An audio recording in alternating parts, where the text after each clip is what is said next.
বৈষম্য বিরোধী ছাত্র আন্দোলনের অন্যতম সমন্বয়ক সার্জিস আলম বলেছেন, ভারতের সঙ্গে বাংলাদেশের সম্পর্ক কী হবে সেটি তাদের কাজের মাধ্যমে নির্ধারিত হবে।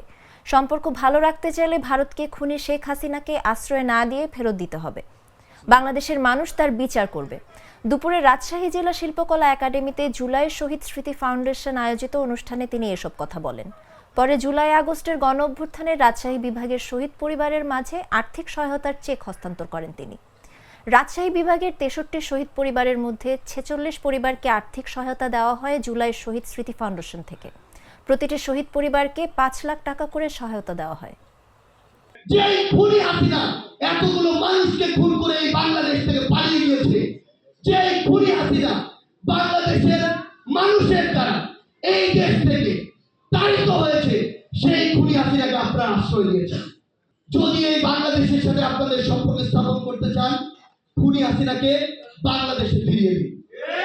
খুনি হাসিনার বিচার এই বাংলাদেশের মানুষ করবে। মাঠের অলরাউন্ডার আমি, আর ঘরের allrounder Tilex. Tilex toilet cleaner, clean মানেই টাইলক্স।